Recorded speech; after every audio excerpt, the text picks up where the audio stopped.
এই তোরা এটাকে কি পেয়েছিস বলতো? কেন স্যার, এটাকে আমরা স্কুল পেয়েছি। এটাকে যখন তোরা স্কুল পেয়েছিস তাহলে স্কুলের ফিসগুলো কে দেবে? কেন স্যার, আমরা যখন পড়ছি তখন স্কুলের ফিসগুলো আমরাই দেব। হ্যাঁ দিবি তো, কিন্তু জানিস তোদের এক একজনের কত করে বাকি পড়ে আছে? স্যার, এক একজনের কত করে বাকি পড়ে আছে?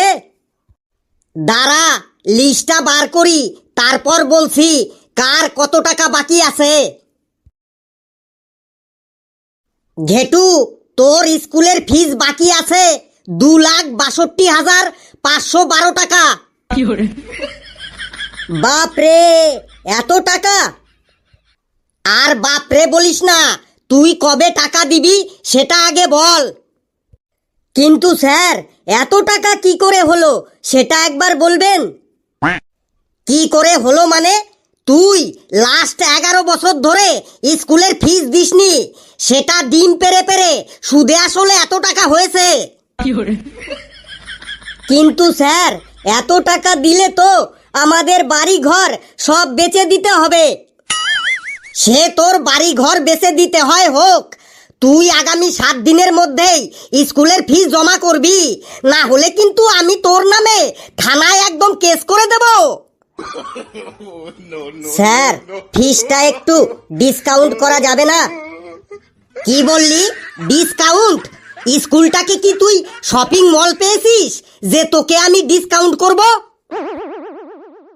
স্যার, আমাদের 10টা ছাগল আছে, ওইগুলো বেচেই আমি স্কুলের ফিস দিয়ে দেব।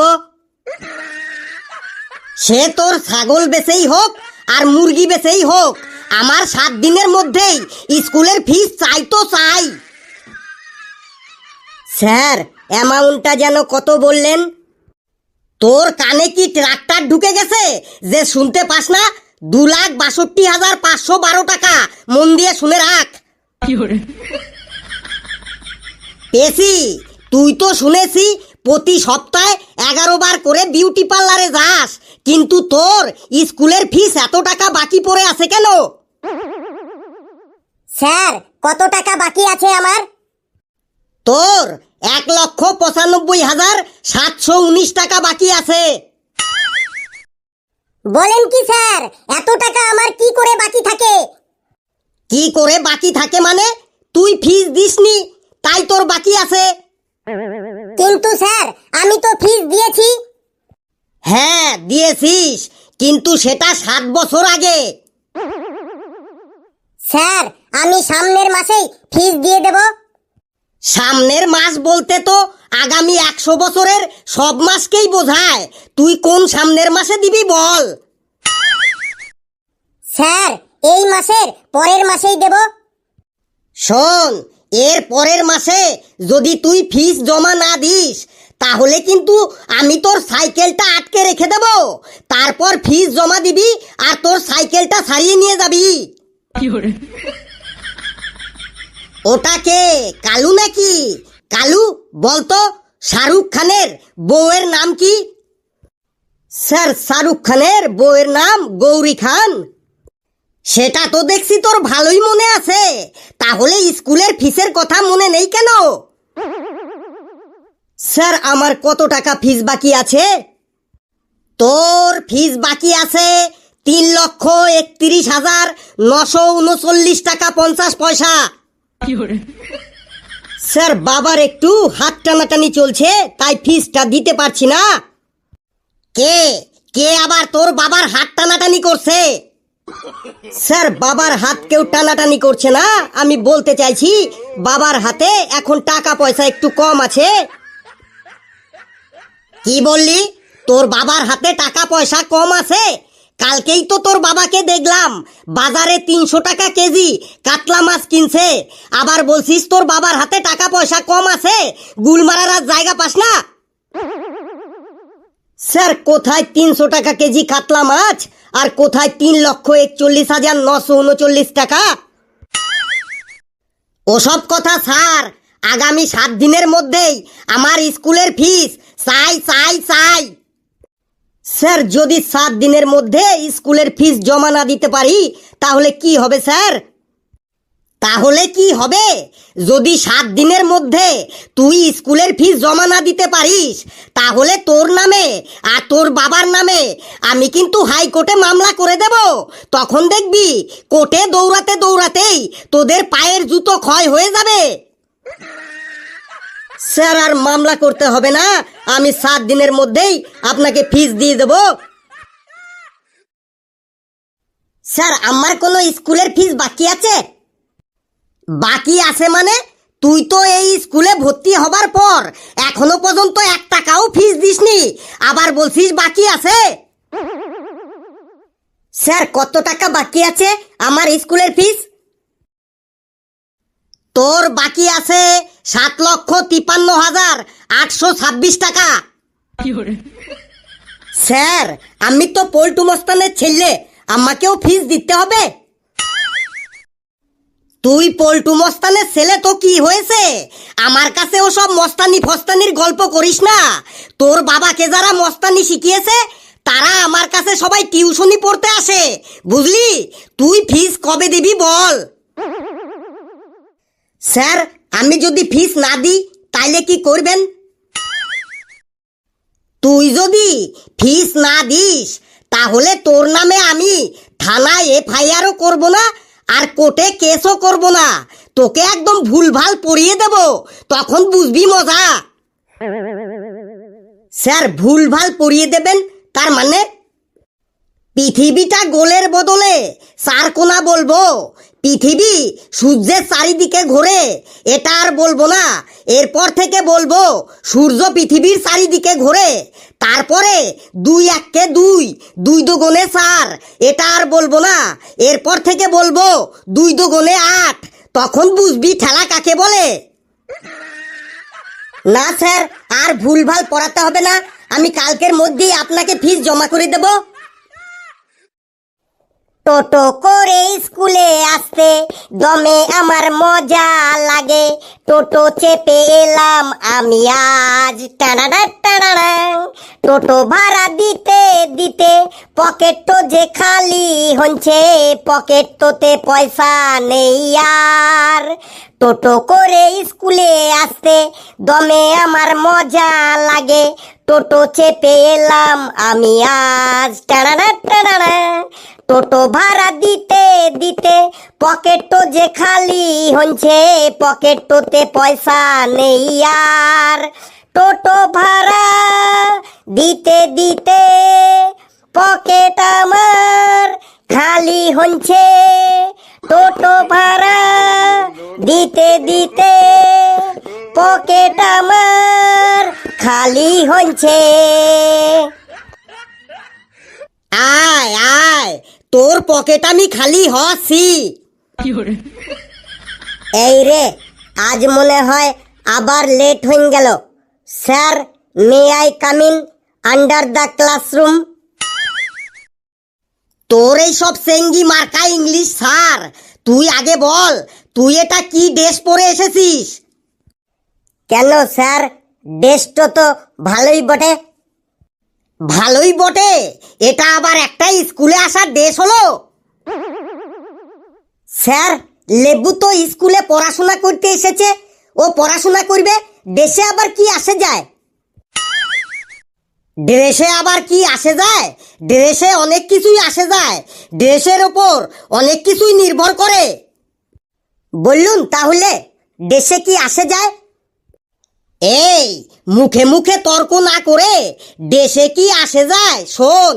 একটা পুলিশ যদি রাস্তায় পুলিশের ড্রেস না পরে ধুতি পাঞ্জাবি পরে ডিউটি করে তাহলে তাকে কি কেউ পুলিশ বলে মানবে বল?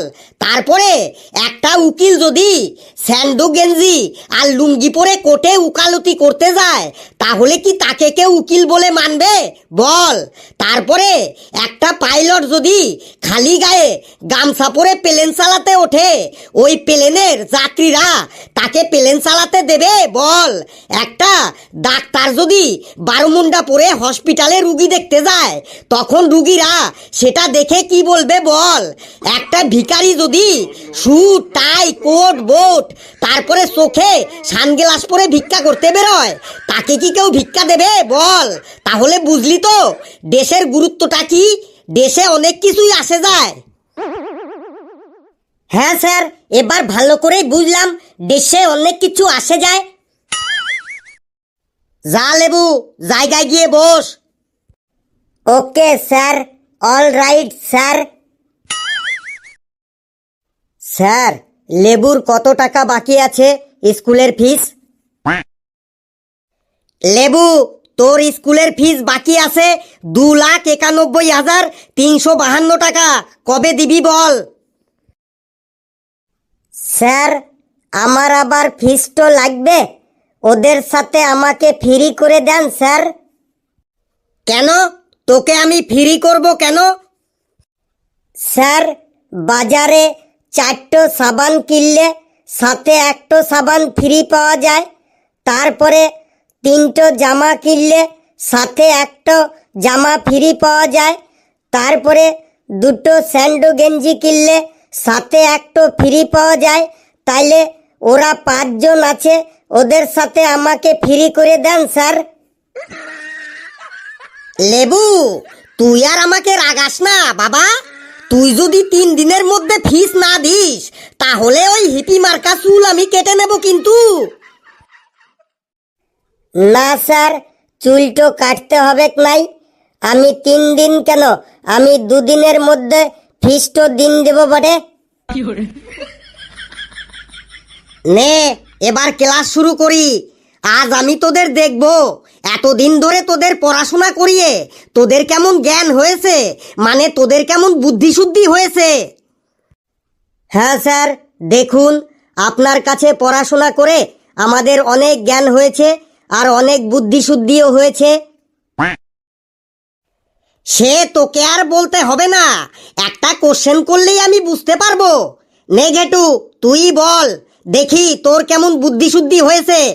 তুই এমন একটা কথা বল যে কথাটা শুনলে লোকে আনন্দের সময় দুঃখ পাবে আর দুঃখের সময় আনন্দ পাবে।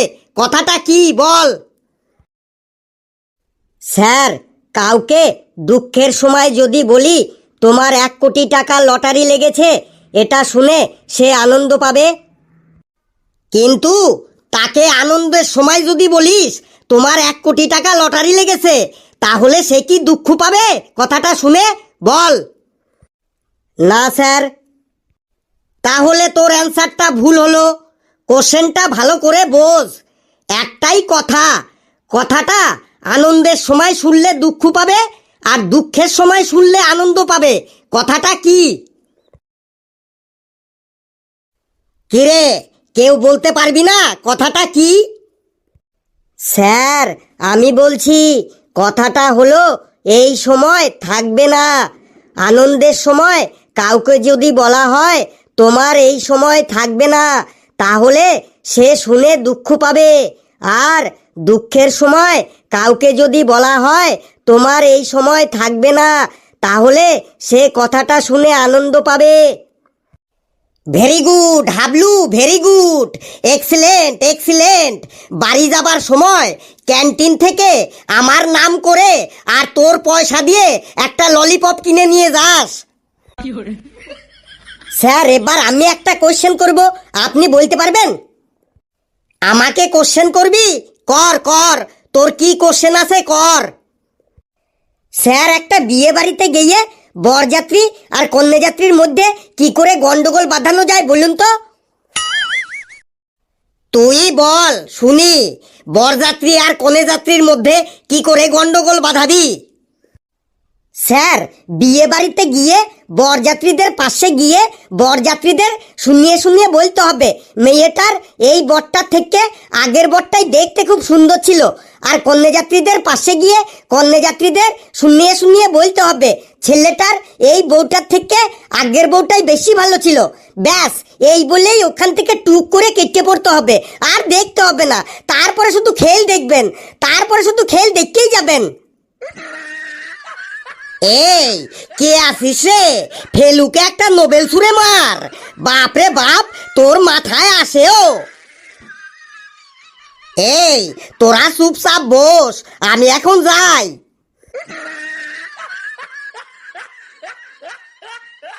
বন্ধুরা, ভিডিওটি কেমন লাগলো আপনারা কমেন্টসে জানাবেন।